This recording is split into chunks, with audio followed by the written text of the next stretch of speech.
Students, welcome to AEC plus, a digital platform of advance engineering classes. मैं हूं अनामिका सिंह और आज से स्टार्ट करने जा रही हूं मैं आपका एक नया सब्जेक्ट। जी हाँ, इसे हम सब्जेक्ट ही कहेंगे। वैसे तो आप बहुत अच्छे से जानते हैं कि साइंस के खुद के 3 सब्जेक्ट होते हैं। साइंस एक इंडिविजुअल एक सब्जेक्ट नहीं है ना। साइंस में खुद में कितने सब्जेक्ट होते हैं? 3। जैसे बायोलॉजी होता है, जैसे फिजिक्स है, और एक क्या है? केमिस्ट्री है। सो बायो का सेक्शन में आपको पूरा पढ़ा चुकी हूँ, जिसमें मैंने जूलॉजी बॉटनी दोनों ही बहुत अच्छे से क्लियर कर दी है। आज की क्लास में मैं स्टार्ट करने वाली हूँ फिजिक्स, जिसमें हम सबसे पहले तो जानेंगे कि फिजिक्स होती क्या है, फिजिक्स में हमें क्या क्या पढ़ना होता है ना। फिजिक्स हमें किन किन चीज़ों की नॉलेज देती है, और वो सारे चैप्टर के नेम भी बताऊंगी जो मैं सबको सबसे स्टार्टिंग में आपको पढ़ाने वाली हूँ। तो चलिए स्टार्ट करते हैं हम हमारा सेशन और देखते हैं थोड़ा सा फिजिक्स के बारे में। तो यहाँ पर अभी आपको कुछ नहीं दिख रहा होगा, क्यों? क्योंकि मैं आपको पूरा अच्छे से आराम से समझाने वाली हूँ। फर्स्ट ऑफ ऑल तो कुछ बेसिक चीजें हम यहाँ पर जानते हैं साइंस के बारे में, फिर मैं वहां पर बढ़ूंगी, है ना। साइंस को हम हिंदी में क्या कहते हैं? तो ये होता है विज्ञान। अब विज्ञान भी कितने तरीके के होते हैं? तो भाई विज्ञान होते हैं 3 तरीके के। विज्ञान कितने तरीके के होते हैं? ये 3 तरीके के होंगे। 2 मिनट, बस 2 मिनट, हम इसे ड्रॉ कर लें पहले, ताकि सारी चीजें आपको अच्छे से समझ में आ जाए। सो ध्यान से सुनिएगा। एक होता है जीव विज्ञान, एक होता है भौतिक विज्ञान, और एक होता है रसायन विज्ञान। नाम लिख देती हूं मैं यहाँ पर। एक को हम क्या बोलते हैं? बायोलॉजी। एक को हम क्या बोलते हैं? बायोलॉजी। एक को हम बोलते हैं फिजिक्स। एक है फिजिक्स, एंड सबसे लास्ट में थर्ड नंबर पर है केमिस्ट्री। थर्ड नंबर पर क्या हो जाएगी? केमिस्ट्री। हिंदी मीडियम वाले आप लोगों के लिए भी मैं ये लिख दे रही हूँ, क्योंकि मुझे बहुत अच्छे से पता है कि आप में से कई सारे स्टूडेंट्स ऐसे भी हैं जो हिंदी मीडियम के हैं। दोनों भाषा में ही मैं आपको पढ़ाऊंगी। जैसे मैंने आपको पूरा बायो का सेक्शन पढ़ाया था, वैसे ही दोनों लैंग्वेज में हम फिजिक्स भी पढ़ेंगे, है ना। सो बायोलॉजी को हिंदी में हम क्या कहते हैं? जीव विज्ञान। इसे क्या कहते हैं? जीव विज्ञान। फिजिक्स को हम कहते हैं भौतिक विज्ञान। भौतिक विज्ञान। एंड सबसे लास्ट में आते हैं केमिस्ट्री, जिसे हम कहते हैं रसायन विज्ञान। जिसे हम क्या कहते हैं? रसायन विज्ञान। मैम आपने हमें ये 3 सब्जेक्ट्स के नाम क्यों लिखकर बताए हैं? आपके माइंड में ये क्वेश्चन डेफिनेटली उठ रहा होगा। सो मैंने इसे इसलिए लिखकर बताया है क्योंकि आज से मैं नया सब्जेक्ट ही स्टार्ट कर रही हूँ, जिसका नाम है फिजिक्स। सबसे पहले तो आज की क्लास में मैं आपको तीनों सेक्शंस को डिवाइड करके बताती हूँ। इन केस अगर हमारे पूरे बॉडी की बात हो, अगर बात हो किसी प्लांट के सेक्शन की, चाहे वो वायरस हो, चाहे वो फंगी हो, प्रोटोजोआ हो, बैक्टीरिया हो, चाहे वो प्लांट में हो, एनिमल में हो, किसी भी जगह पर हो, इन सबको अगर हमें पढ़ना होता है, हमारे बॉडी के इंडिविजुअल ऑर्गन को पढ़ना होता है, सो हम किसको देखते हैं? बायोलॉजी को। हम अपने बॉडी के हर एक सेक्शन को कहाँ पर पढ़ते हैं? बायो में पढ़ते हैं। ये कैसे वर्क करता है, कैसे मूवमेंट होता है बॉडी में, कैसे हार्ट पंप होता है, बहुत सारी चीजें सब यहाँ पर आ जाती हैं। ठीक है मैम, हमें आपकी बात समझ में आ गई। फिर ये फिजिक्स में क्या होता है? बायो तो हम अच्छे से समझ चुके हैं, फिजिक्स में क्या होता है? सो आप तो इंजीनियर हैं, आपको बहुत ही अच्छे से पता होगा कि फिजिक्स में हमें क्या पढ़ना है। फॉर एग्जाम्पल कि अगर कोई वस्तु है ना, कोई ऑब्जेक्ट है, तो उसका कोई ना कोई वेट तो होगा ना, कोई ना कोई मास तो होगा ना। तो मास होगा तो उसको हमें मेजर करना भी तो आना चाहिए कि अगर किसी वस्तु का, किसी ऑब्जेक्ट का मास है ना। जैसे मान लेते हैं कि ये है कोई ऑब्जेक्ट, हमें क्या पता कि भाई ये किलो में होगा, ये मीटर में होगा, या लेंथ में होगा। पर अगर मैं यहाँ मेंशन कर रही हूँ कि इसका क्या होता है? मास। तो मास है तो ऑब्वियस सी बात है, इसे आप किस में मेजर कर दोगे? किलोग्राम। लेकिन मैम हमें कैसे पता चलेगा कि ये किलोग्राम में ही मेजर करना है? समझते हैं, समझेंगे मतलब। वही हमें कहाँ पढ़ना है? फिजिक्स में। नेक्स्ट, जैसे कि आपके सामने स्टाइलस है, इसको हम पेन नहीं बोलेंगे, स्टाइलस बोलेंगे। स्मार्ट बोर्ड में इसी का यूज होता है। तो अगर मैं बोलूं इसकी लेंथ के बारे में कि बताओ इसकी लेंथ कितनी है, तो लेंथ को आप किस में मेजर करोगे, किस में मापोगे, आपको पता होना चाहिए ना। हर एक चीज का मेजरमेंट पहले से ही कंफर्म होता है, निश्चित होता है। बस हमें पता होना चाहिए कि अगर लेंथ है यानी कि क्या है, लंबाई है, तो हमें ये पता होगा फिजिक्स के पहले टॉपिक से कि हम इसे किस में मेजर करने वाले हैं, मीटर में। क्या बात समझ में आई? हमें ये भी बहुत अच्छे से पता है कि अगर बात किसकी चलेगी, समय की यानी कि टाइम की, तो हम इसे किस में मेजर करने वाले हैं, सेकंड में। सो यही सब हमें कहां पर पढ़ना होगा, फिजिक्स में पढ़ना होगा। पॉइंट क्लियर हो गया? फॉर एग्जाम्पल अगर मैं आपके सामने एक प्लेस पर खड़ी हूँ, मैं दूसरे प्लेस पर जाऊंगी, जैसे मैं यहाँ पर ऐसे चल कर गई, फिर मैं अगेन यहाँ से ऐसे चल रही हूँ, सो मेरे बॉडी में क्या हो रहा है, मूवमेंट। क्या मैं ऐसा कह सकती हूँ कि मैं गति कर रही हूँ? लेकिन गति भी कई तरीके की होती है। एक ऐसी भी गति होती है जो बिल्कुल सीधी रेखा में होती है, एक ऐसी भी गति होती है जो गोलीय अवस्था में होती है, और एक ऐसी भी गति होती है जो अपने अक्ष के ही चारों तरफ घूमती है। तो मैम ये गति इतनी सारी है क्या? बिल्कुल है। सो हम अलग अलग गतियों के बारे में भी कहाँ पढ़ेंगे, हमारे फिजिक्स के सब्जेक्ट में। सब्जेक्ट भी बोलेंगे ना, ये टॉपिक है ना, ये चैप्टर है। क्या ये बात समझ में आई? लाइट कैसे जलती है, शेडो कैसे बनती है, मिरर में इमेज कैसे दिखाई देती है, ये सब कहाँ पढ़ना होता है, फिजिक्स में। आई होप आपको अच्छे से डिफरेंस समझ में आ रहा होगा। अभी इसके बाद में इंडिविजुअल फिजिक्स के बारे में ही पढ़ाऊंगे, तो टेंशन मत लेना। नेक्स्ट है, फिर हमें केमिस्ट्री में क्या पढ़ना होता है, यहाँ पर हम पढ़ते हैं सब्सटेंस के बारे में, यानी सॉलिड हो गया, लिक्विड हो गया, गैस हो गया, प्लाज्मा हो गया, बोस आइंस्टीन कंडेंसेट हो गया।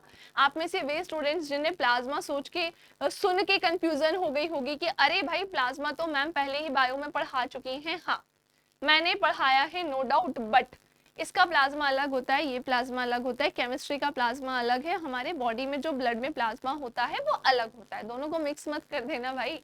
सो ये केमिस्ट्री में हमें केमिकल रिएक्शंस पढ़ने होते हैं, कुछ रासायनिक अभिक्रियाएं होती हैं जहां एक वस्तु को दूसरी से मिलाकर कुछ तीसरा ही नया बनता है। जैसे कार्बन में ऑक्सीजन मिलाएंगे तो कार्बन डाइऑक्साइड बन जाएगा।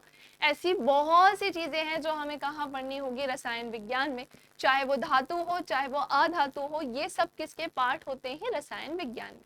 तो हमारे यहाँ साइंस की कैटेगरी को 3 पार्ट में डिवाइड करके रखा है, जो कि बहुत ही ज्यादा इंपॉर्टेंट है। हम हर तरीके से साइंस को समझ सकते हैं, हम हर एक चीज में साइंस को ढूंढ भी सकते हैं। डन। सो ये थी इसकी पूरी कहानी। अब हम स्टार्ट करते हैं। स्टार्ट करने के पहले मैं इनके फादर के ऊपर थोड़ा बात कर लेती हूँ। जैसे फादर ऑफ बायोलॉजी की बात आती है तो हम किसका नाम लेते हैं? क्या बोला मैंने? अगर बात किसकी आएगी, फादर ऑफ बायोलॉजी, है ना। हमने क्या देखा, फादर ऑफ बायोलॉजी यानी कि जीव विज्ञान के जनक कौन है, तो उनका नाम क्या होगा, एरिस्टोटल। हिंदी में जिन्हें हम क्या कहेंगे, अरस्तु। क्या नाम है भाई, एरिस्टोटल यानी कि अरस्तु। ठीक है, नेक्स्ट आते हैं फिजिक्स की तरफ। भौतिक विज्ञान के जनक कौन है, तो फादर ऑफ फिजिक्स। अब यहाँ पे मेरे वर्ड्स को थोड़ा ध्यान से सुनना। अगर मैं क्या बोलूंगी, फादर ऑफ फिजिक्स, फिर आंसर किसका आएगा, तो वो कौन है, तो आंसर क्या होगा, न्यूटन, है ना। ध्यान से सुनिएगा, फिर आंसर क्या होगा, न्यूटन। क्या कहा है मैंने आप सभी से, फादर ऑफ फिजिक्स कौन है, तो आंसर होगा न्यूटन। और अगेन यहाँ पर इसको थोड़ा सा चेंज कर रही हूं मैं। अगर मैं आपसे बोलूंगी father of modern physics, father of modern physics, फिर आंसर बताइए क्या होगा। फादर ऑफ मॉडर्न फिजिक्स बोलेंगे तो फिर आंसर क्या होगा, एल्बर्ट आइंस्टाइन, एल्बर्ट आइंस्टीन, है ना। ये कौन है, फादर ऑफ मॉडर्न फिजिक्स। ये कौन है, तो ये है फादर ऑफ मॉडर्न फिजिक्स, है ना। चलिए अब देखते हैं केमिस्ट्री। अब देखेंगे केमिस्ट्री के बारे में। सो केमिस्ट्री के बारे में अगर मैं बात करूं तो इनके फादर कौन है, यहाँ पे 2 नाम याद रखना, okay. Father of chemistry, father of chemistry यानी कि रसायन विज्ञान के जनक, तो फिर हमारा आंसर क्या होगा, अंतोनी लेवासिए। क्या नाम है, बड़ा ही प्यारा नाम है, और वो है अंतोनी लेवासिए। अंतोनी लेवासिए। चलिए ध्यान से सुनिएगा।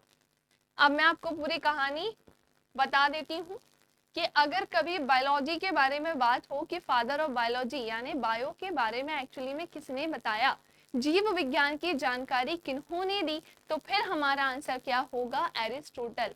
इन्होंने जीव विज्ञान के ही बारे में बता दिया था, इसलिए इन्हें जीव विज्ञान का जनक कह दिया, फादर ऑफ बायोलॉजी। नेक्स्ट आते हैं, दो क्वेश्चन फिजिक्स से बनते हैं, जैसे भौतिक विज्ञान का जनक और आधुनिक भौतिक विज्ञान के पिता। अगर ऐसा पूछेंगे तो भौतिक विज्ञान के जनक हो जाएंगे न्यूटन और आधुनिक भौतिक विज्ञान के जनक कौन हो जाएंगे, अल्बर्ट आइंस्टीन। क्या मेरी बात अच्छे से समझ में आ रही है? एंड सबसे लास्ट रसायन विज्ञान के जनक कौन है, तो वो है अंतोनी लेवासिए।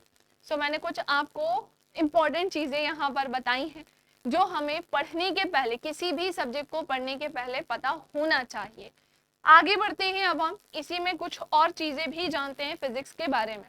अगर मैं बात करूं फिजिक्स की, तो आपके माइंड में क्वेश्चन उठ रहा होगा कि मैम हमें फिजिक्स में एक्चुअली पढ़ना क्या होता है, फिजिक्स में हम किन किन चैप्टर्स को पढ़ें कि हमारा पूरा सिलेबस यहाँ पर कंप्लीट हो जाए। तो बहुत ही ध्यान से सुनना, बहुत ही ध्यान से हमको सुनना होगा और मैं आपको बताती हूँ कि एक्चुअली में आपको फिजिक्स में क्या क्या पढ़ना है। 2 मिनट है ना।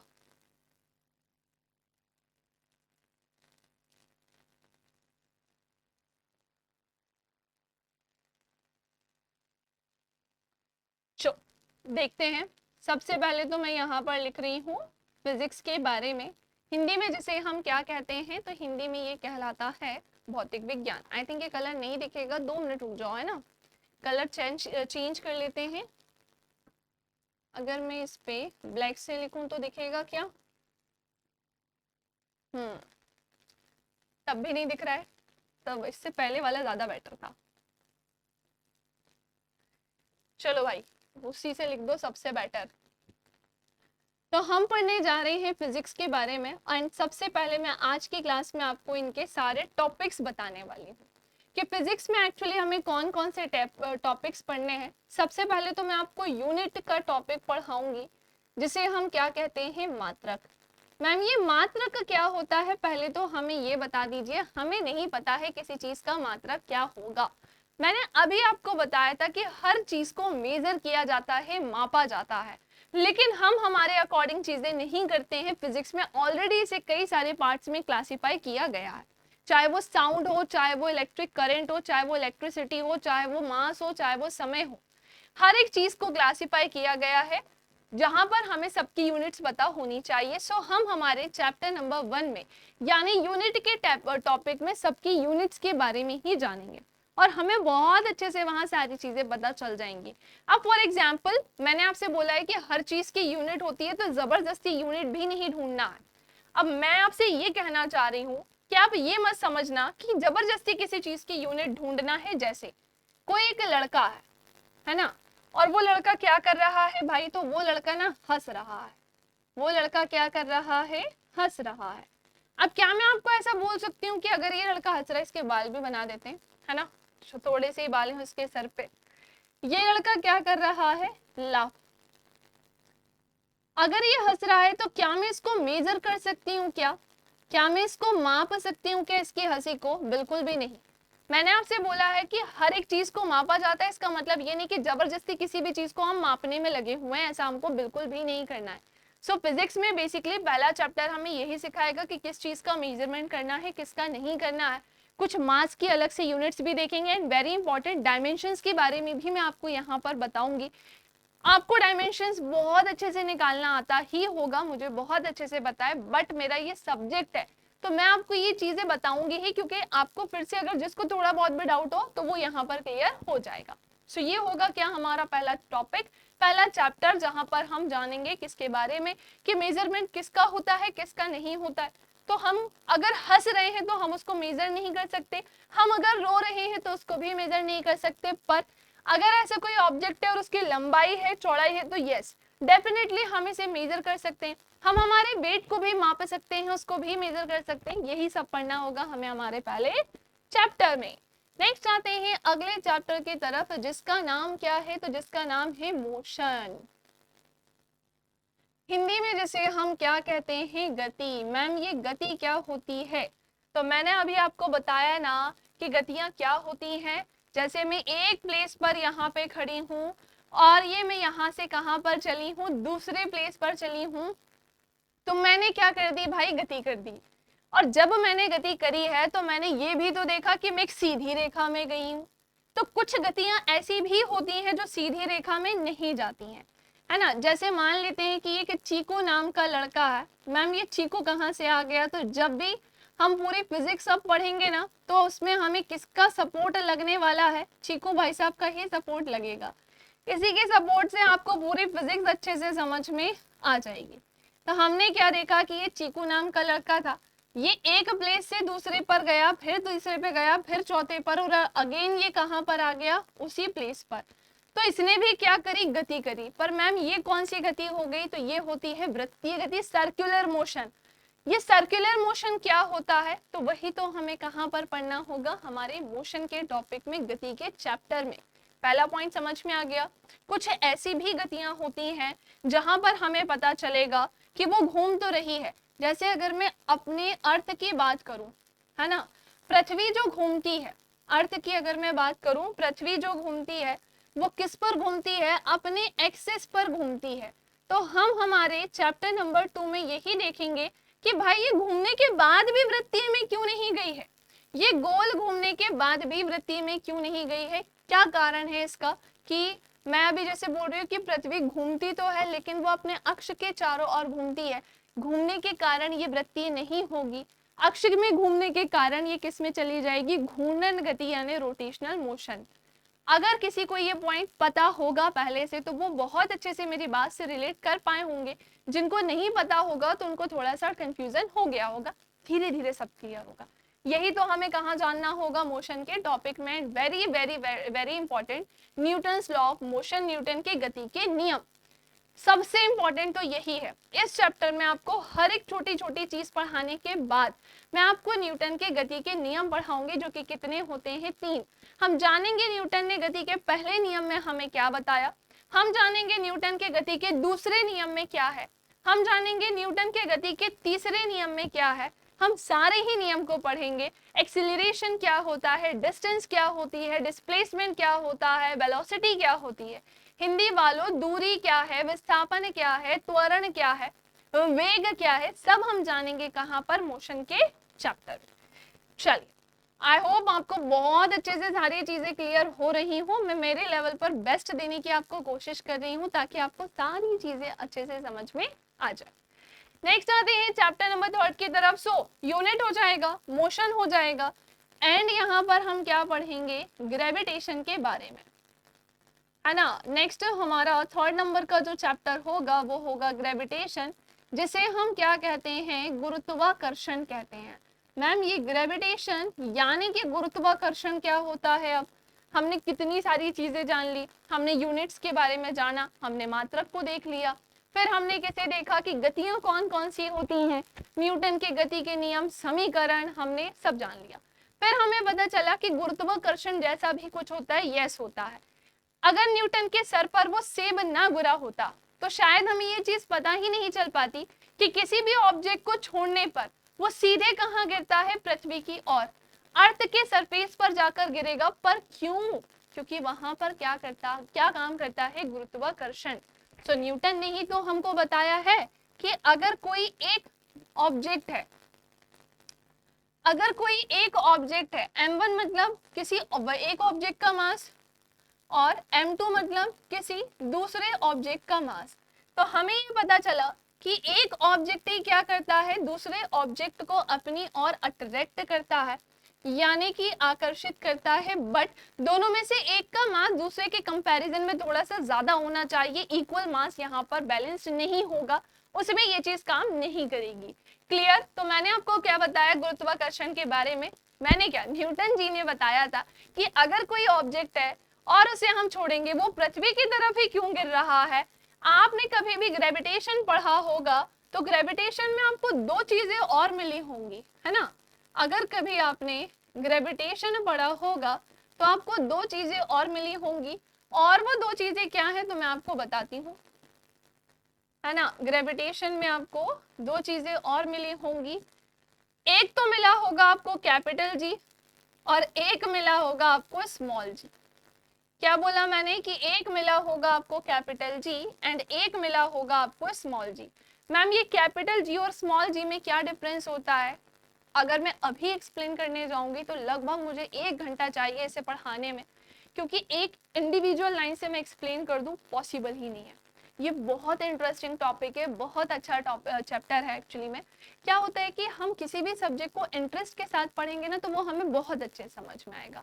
जबरदस्ती हम उसे पढ़ने की कोशिश करेंगे ना, कुछ भी समझ में नहीं आने वाला है। सो फिजिक्स को इंटरेस्ट के साथ ही पढ़ना, जितनी पॉसिबल चीजें होंगी यहाँ पर आप लोगों को एक्स्ट्रा में बताने की वो सब मैं बताऊंगी। सो हम हमारे थर्ड चैप्टर में यही पढ़ेंगे कि कैपिटल जी एंड स्मॉल जी में क्या अंतर होता है, इनमें से दोनों में से कौन सी चीज ऐसी है जो हमेशा कैसी होती है, कांस्टेंट होती है, नियतांक होती है, उसमें कोई चेंज या परिवर्तन नहीं होता है, और इन दोनों में से ऐसी कौन सी चीज है जिनमें परिवर्तन होता है।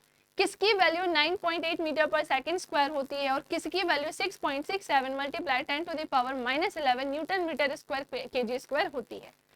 शायद ये किसी को ना भी समझ में आया हो, बट यस यही हमें कहाँ पर पढ़ना है, हमारे ग्रेविटेशन के चैप्टर में। यही हम कहाँ पर पढ़ेंगे, हमारे ग्रेविटेशन के चैप्टर में। नेक्स्ट आते हैं हम हमारे अगले चैप्टर की तरफ, जिसमें मैं आपको किसके बारे में पढ़ाने वाली हूँ, लाइट के बारे में, यानी कि प्रकाश के बारे में। एक्चुअली मैंने ना आपको वो बुक की लैंग्वेज में यहाँ पर चीजें नहीं बताई है। जब भी आप बुक्स वगैरह नॉर्मली ओपन करेंगे, लूसेंट वगैरह ही करोगे, वैसे तो आप मत करना उसको ओपन, पहले अच्छे से आप नोट्स पढ़ना। टेलीग्राम चैनल पे आपको पीडीएफ भी मिल जाती है, बायो की पूरी पीडीएफ डली है वहां पर, कुछ भी नहीं छूटी है। तो पहले तो आप ना अपने नोट्स अच्छे से कंप्लीट करना, फिर किसी बुक के पेज को टर्न करना। मैं गारंटी दे रही हूँ 100% चेंजेस मिलेंगे, और इतने चेंजेस मिलेंगे आपको लगेगा कि चलो अच्छा है कि एटलीस्ट हमने क्लास में सारी चीजें अच्छे से कवर कर ली, पढ़ ली है। ठीक है। सो लाइट का चैप्टर क्या है, प्रकाश में बेसिकली प्रकाश क्या होता है ये हम जानने वाले हैं, और इसमें हमें क्या पढ़ना होगा, शेडोज के बारे में पढ़ना होगा। And very very very important, इसमें हम किसके बारे में पढ़ेंगे, मिरर्स के बारे में। इसमें हम किसके बारे में पढ़ने वाले हैं, तो इसमें हम पढ़ेंगे मिरर के बारे में। मैम ये मिरर क्या होता है, मैम ये दर्पण क्या होता है, तो दर्पण एक्चुअली में कितने तरीके का होता है, दो। कौन कौन से होते हैं, अब आप कहेंगे मैम एक तो कॉनकेव हो गया और एक कॉन्वेक्स हो गया, बिल्कुल नहीं। आप कहेंगे मैम एक अवतल होता है और एक उत्तल होता है, वही तो नहीं पढ़ाना है यहाँ पर। एक होता है प्लेन मिरर, क्या बोला है, एक होता है प्लेन मिरर और एक होता है स्फेरिकल मिरर, है ना। एक होता है स्फेरिकल मिरर। तो हमने क्या जाना कि एक होगा समतल दर्पण और एक होगा गोलीय दर्पण। गोलीय दर्पण दो तरीके के होते हैं, कॉनकेव, कॉन्वेक्स। ये पूरा हमें कहाँ पर पढ़ना होगा, लाइट के चैप्टर में। एंड अगेन मैं आपको यहाँ पर कुछ चीजें बता दूं, जैसे मिरर पढ़ते हैं वैसे ही लेंसेज भी हमें यहाँ पर पढ़ने होते हैं। क्यों हीरा चमकता है, कैसे इंद्रधनुष रेनबो निकलता है, बहुत छोटी छोटी चीजें होती हैं जो हमें हमारे लाइट के चैप्टर में पढ़नी होती है। सो हम यहाँ पर ये पढ़ेंगे। मैंने आपको 4 चैप्टर के नाम बताए हैं। नेक्स्ट आते हैं हम हमारे चैप्टर नंबर 5 की तरफ। लाइट के बाद अब हमें कौन सा चैप्टर पढ़ना होगा, तो फिर इसके बाद मैं आपको पढ़ाऊंगी यूनिट हो गया, मोशन हो गया, ग्रेविटेशन, लाइट। साउंड पढ़ेंगे हम, है ना। साउंड को पता है हिंदी में हम क्या कहते हैं, ध्वनि कहते हैं। साउंड हिंदी में ये क्या कहलाती है, ध्वनि।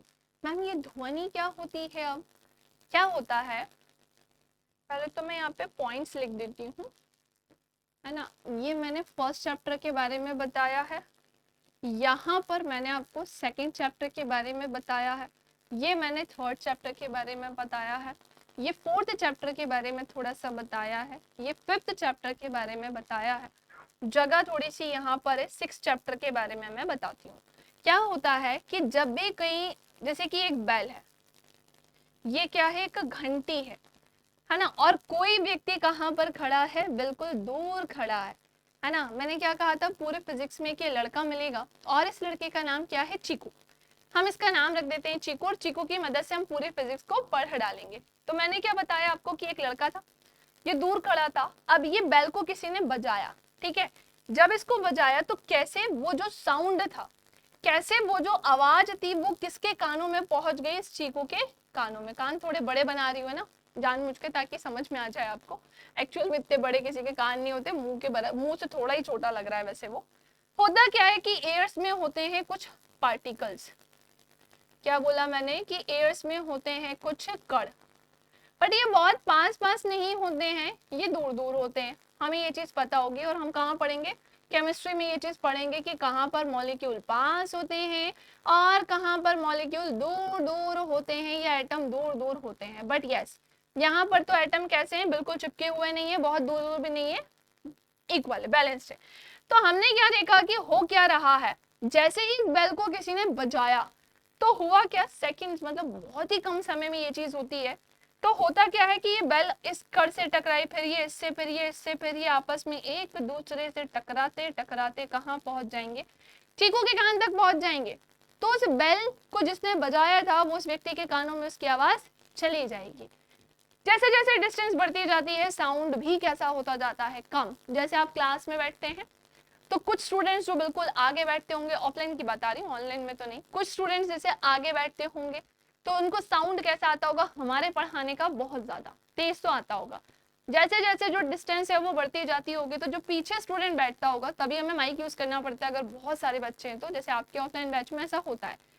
तो क्या होता है कि पीछे बच्चा है तो उससे हमारी आवाज कैसी आएगी, थोड़ी सी कम, आगे वाले को ज्यादा, पीछे कम, क्योंकि एयर में जो पार्टिकल्स थे वो एक दूसरे से टकराते टकराते डिस्टेंस ज्यादा होने के कारण, क्योंकि एयर्स में पार्टिकल्स या जो एटम होते हैं वो कैसे होते हैं, थोड़े दूर दूर होते हैं। तो जैसे जैसे डिस्टेंस बढ़ती गई वो पार्टिकल भी एक दूसरे से दूर होते गए, जिसके कारण टकराव थोड़ा कम हुआ और साउंड जो है वो पीछे तक कैसा गया, थोड़ा सा कम। क्या मेरी बात समझ में आई? सो यही हम कहाँ पर पढ़ेंगे, अपने next chapter, chapter number 5। Next आते हैं 6 नंबर पर, इलेक्ट्रिसिटी। यहाँ पर बस मैं लिख दे रही हूँ इलेक्ट्रिसिटी, तो चलो ठीक है जाने दो, अभी इसको थोड़ा होल्ड करते हैं। मैं यहाँ पर लिख रही हूँ वर्क, पावर एंड एनर्जी। कार्य, ऊर्जा, और कार्य हो जाएगा, ऊर्जा हो जाएगा और शक्ति हो जाएगी, ये हो जाएगा ना। एंड सबसे लास्ट में मैं क्या लिख रही हूँ, अदर, जैसे इलेक्ट्रिसिटी या कुछ अन्य चीजें रह गई तो वो हम यहाँ पर पढ़ लेंगे। टेंशन नहीं लेना है ना, जितनी भी चीजें रह जाएंगी वो भी मैं आपको यहाँ पर पढ़ा दूंगी। सो ये कुछ ऐसे चैप्टर हैं जो हमें हमारे फिजिक्स में पढ़ना होगा, ठीक है। आपको ये सारे चैप्टर्स पढ़ने होंगे, अदर में भी कम से कम 2 से 3 चैप्टर हैं जो मैं आपको पढ़ाऊंगी। न्यूक्लियर रिएक्टर हो गया, न्यूक्लियर फ्यूजन हो गया, और इसके अलावा इलेक्ट्रिसिटी हो गई, कैसे फिर करंट मिलता है, कैसे करंट फ्लो होता है, सब हमें कहाँ पर पढ़ना होगा, हमारे चैप्टर नंबर 7 पर, जहाँ पे अन्य लिखा है, बट लास्ट में पहुंच के हम वो सारी चीजें देख लेंगे। सो आई होप आपको इतना अच्छे से क्लियर हो गया हो जो जो मैंने आपको यहाँ पर बताया है। हर एक चैप्टर के बारे में थोड़ी थोड़ी इंफॉर्मेशन मैंने आपको दी है। ये क्यों दी है, क्योंकि जब मैं नेक्स्ट चैप्टर स्टार्ट करूंगी फर्स्ट यूनिट का, तो आपको समझ में आ जाए कि मैं एक्चुअल में पढ़ाने क्या वाली हूँ। क्योंकि कई बार होता है कि फिजिक्स हम स्टार्ट तो कर देते हैं लेकिन पता ही नहीं होता है कि कौन कौन से चैप्टर्स इसमें आते हैं, पढ़ना क्या क्या होता है। कई बार कुछ स्टूडेंट्स को ऐसा लगता है होता है, और है ना, ये मत कहना, ये मत सोचना आप लोग कि नहीं मैम इतना क्या कॉमन सेंस वाला क्वेश्चन था, आप ऐसे कैसे सोच सकते हो कि हमें नहीं पता है। हम सोच सकते हैं क्योंकि हमने देखा है, हमने देखा है इसलिए हम बता रहे हैं कि कई बार कुछ स्टूडेंट्स के माइंड में ऐसी चीजें निकल कर आती हैं कि मैम अगर हमें कुछ सब्सटेंस के बारे में पढ़ना है, जैसे सॉलिड हो गया, जैसे मान लो गोल्ड हो गया, सिल्वर हो गया, डायमंड हो गया, कहाँ पढ़ना होता है इनको? क्या हम इसे फिजिक्स में पढ़ते हैं? नहीं। पहले तो हमें क्या होता है, साइंस पढ़ना हो या आपका कोई भी सब्जेक्ट हो, चाहे वो टेक्निकल चाहे वो नॉन टेक्निकल, पहले उस सब्जेक्ट के बारे में जांच पड़ताल करनी होती है। जैसे हम लोग आपको पढ़ाते हैं, मैंने आपको इतनी सारी चीजें बताई, बिना जांच पड़ताल के तो नहीं बताई होगी, मैंने खुद ने भी न जाने कहाँ कहाँ से पढ़ाया है, तब जाके मैं बिल्कुल ओपनली ये सारी चीजें आपसे कह रही हूँ। तो हमें हर चीज का पहले क्या होना चाहिए, नॉलेज। पहले नॉलेज को लेना है, गेन करना है, ये देखना है कि कहाँ से ज्यादा क्वेश्चन बनते हैं, कहाँ से कम। अच्छा एक चीज और, आपके एग्जाम में न्यूमेरिकल्स भी आते हैं, सो मैं आपको इनके न्यूमेरिकल्स भी कराऊंगी, है ना। आपके एग्जाम में न्यूमेरिकल्स भी आते हैं, सो मैं आपको इनके न्यूमेरिकल्स भी कराऊंगी, निश्चिंत रहना। सो आज के लिए इतना ही, मिलेंगे हम नेक्स्ट क्लास में जहां पर हम पढ़ेंगे हमारे फर्स्ट चैप्टर को, जिसका नाम होगा यूनिट। है ना। क्लास को शेयर भी करा करो भाई, आपकी ये क्लासेस यूट्यूब पर भी अपलोड होती हैं, सो इसे शेयर भी करना है आपको। और मैं आपको कुछ इन्फॉर्मेशन देना चाहती हूँ, जैसा कि आपको पता है कि हम सभी लास्ट में आपको हमारे बैचेस की इन्फॉर्मेशन देते हैं, जो कि आपको पता होना चाहिए। क्यों पता होना चाहिए, कई बार कुछ स्टूडेंट्स ना चाहते हैं कि हम किसी बैच में प्रॉपर बैच लेके पढ़ाई करें, बट उनको पता नहीं होता है कि पढ़ना कहाँ से होता है।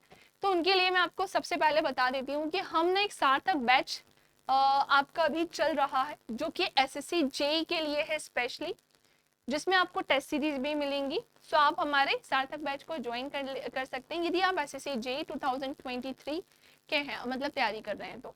नेक्स्ट उसके बाद विजय बैच भी हमने आपके लिए स्टार्ट किया है, ये ऑलरेडी चल रहा है अभी करंट में एट प्रेजेंट, और ये सिविल इंजीनियरिंग वालों के लिए है। और इसके अलावा हम नॉन टेक्निकल में भी आपको सिंगल सब्जेक्ट दे रहे हैं।